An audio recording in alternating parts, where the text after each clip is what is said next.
밸런스라는 개념은 이제 동물과 사람과 이제 환경의 건강이 다 상호적으로 유기적으로 연계가 되어 있다는 개념을 밑바탕으로 하는 거고, 사람과 동물 그리고 이제 사람과 동물이 이렇게 공유하는 환경의 건강이 최적화될 수 있도록 서로 협력적이고 학문의 영역을 넘나드는 인터디서플리너리한 접근법으로 이제 문제를 해결해야 된다, 그런 개념입니다. 그래서 이게 하나의 학문 영역은 아니고요, 문제를 해결하는 접근법이라고 할 수 있겠습니다.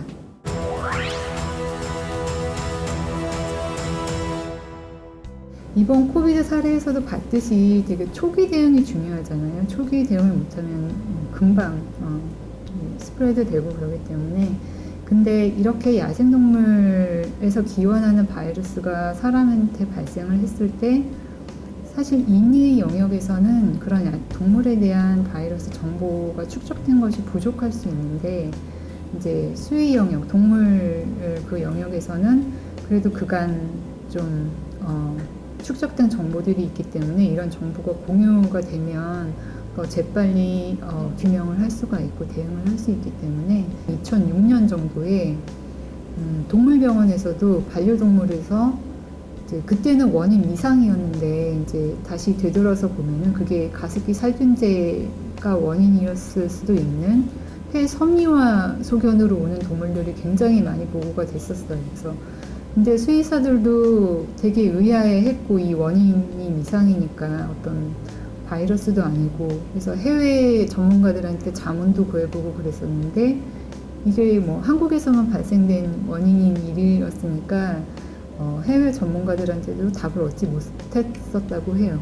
반려동물 같은 경우에는 사람하고 환경을 공유하잖아요. 그렇기 때문에 어떤 환경 유해 물질로 오는 독성 같은 거를 그런 거에 같이 동일하게 노출될 수 있는 가능성이 있기 때문에, 만약에 동물에서의 그런 반려동물에서의 질병 모니터링 그 정보와 사람에서의 모니터링 정보가 공유될 수 있는 체계가 있다면 그런 환경으로 인한 질병도 훨씬 빨리 규명되고 빨리 대응할 수 있는 그런 조건이 될 수 있는데요.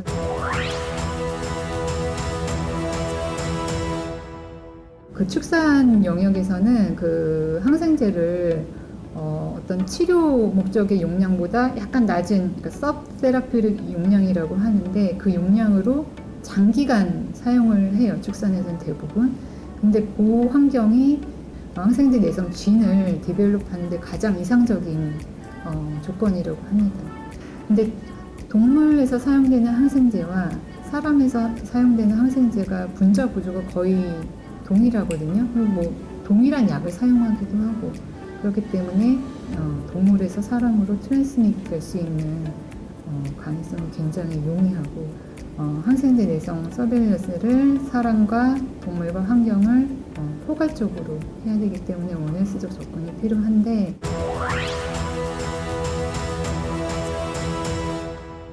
2009년에 미국 CDC에서 시작한 프리딕트라고 하는 프로젝트인데요. 글로벌 프로젝트인데, 야생동물하고 조류에서 이렇게 인간의 팬데믹을 일으킬 수 있을 가능성이 있는 그런 인수공통 전염병, 잠재적인 인수공통 바이러스들을 다 아이덴티파이해서 정보를 축적해 놓자는 거예요. 그러려면 이제 전 세계의 야생동물의 그 바이러스를 샘플링하고 수집을 해야 하기 때문에 전 세계에 있는 그런 학자들과 대학들과 기관들과 협력을 해서 하고 있고, 이런 야생동물, 야생민림 이런 게 주로 개발도상국 쪽에도 많잖아요. 그래서 그쪽에 같이 협력을 하면서 또 바이러스 서베일런스를 할 수 있는 역량을 교육시켜 주기도 하고,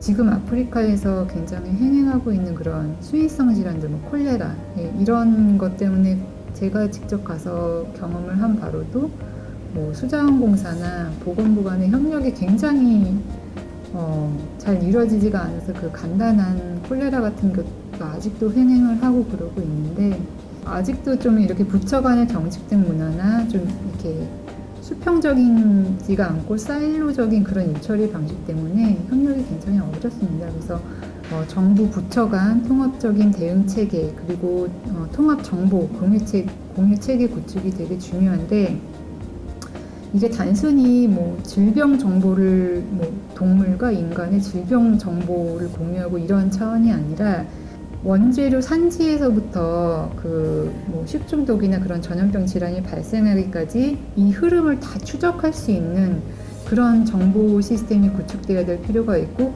이런 정보 시스템이 구축이 되려면 농림부나 뭐 식품안전처 이런 데가 다 정보가 공유되어야 되고 그래서 발생을 했을 때 그 오염원에 대한 역추적이 가능할 만큼 포괄적인 역학조사가 가능할 정도로 정보 구축이 필요하다고 할 수 있습니다.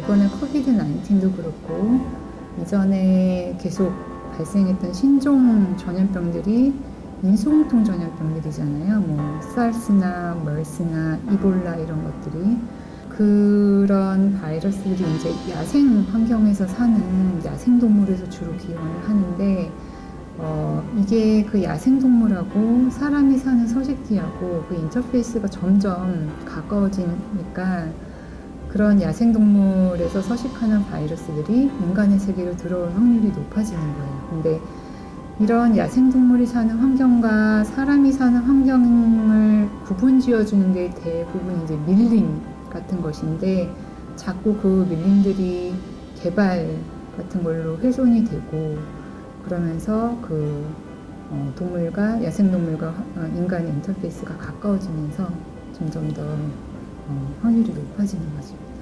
최근에 발생된 인수공통 전염병의 3분의 1 정도가 그런 밀림에 개발을 해서 생긴 원인이 많다고 하거든요.